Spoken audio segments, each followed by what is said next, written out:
Good morning. This is Joe with Rothercraft RC. What we're going to do today is show you how to retrofit our new fan grills to your case. So if you have the LCD digital fans that you can program, these little wings that hang out right here, they're what get damaged when you get a cable or an item stuck in the fan. It doesn't happen much, but it does happen.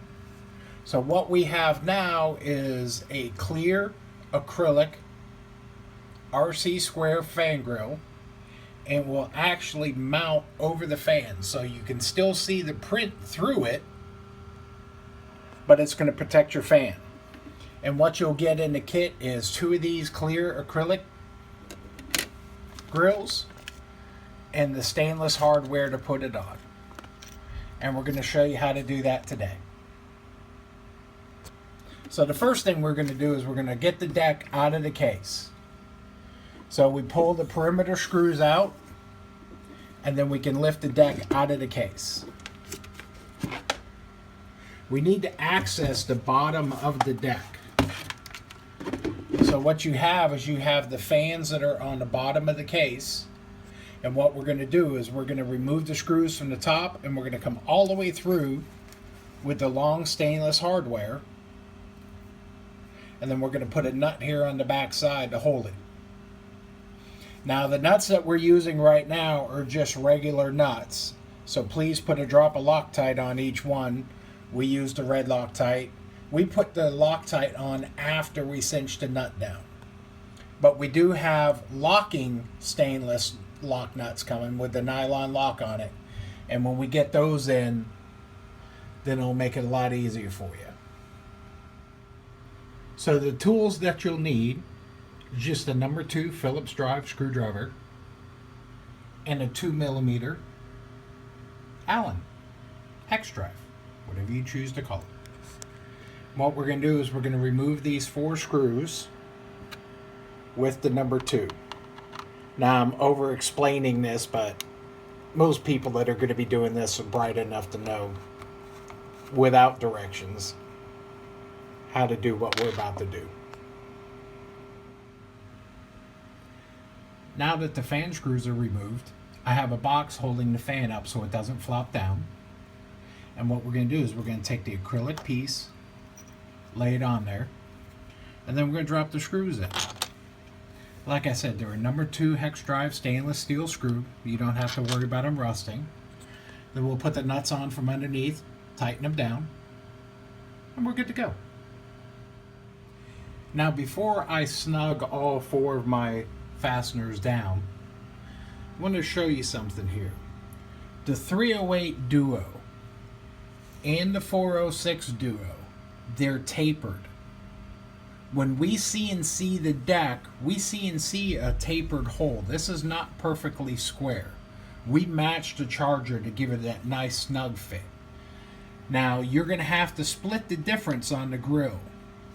If you get this perfectly straight, this is going to be off. This gap right here will be off a little bit. And what we call it in construction terms or cabinet building terms or whatever, we're just going to split the difference. We're just going to line it up closer to this one and eat up a little bit of the difference here and a little bit of the difference here, and we're going to split it between the 2 sides. We are going to make this side closer though, because this will catch your eye. Now, once again, it's like I say, it's 1% of a percent of a half a percent of, not too many people will ever see it. But to me, it drives me completely out of my mind, and that's why I do what I do in my cases. So what we'll do is we'll get these to where this line is almost perfect, and this one is just off a smidgen. And then we'll tighten up our fasteners and we'll be ready to put our case back together. And really didn't take any time at all to do this.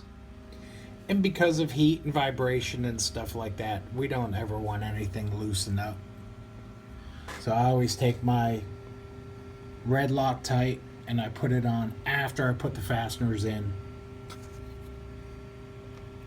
And when that dries up, they'll never loosen up. And now that we have the grills completely installed, we decided that we're going to change the programming in them. So this used to be done by plugging right into the top of the fan in this input port. Well, now it's a little more difficult because the grill's on here. So we're going to turn the fan 90 degrees into the R, and the update port will be right here at the same opening.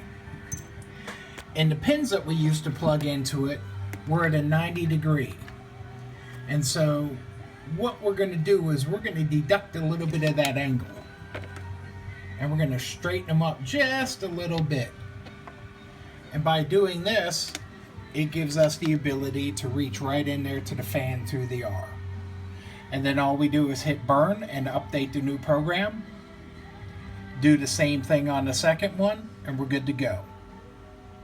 Now it's kind of like tracing wires through an RC vehicle. It's, you know, sometimes it's a little tougher than others, but after you do it once or twice, it gets pretty simple.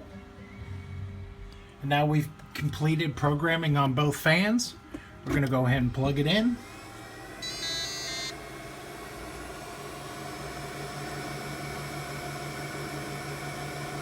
And as you can see the font through the clear fans really easy. Very minimal air restriction putting these on. And once again, both of our fans are blowing in the case, so even if we take a couple CFM out, we're still putting a tremendous amount of air through the case.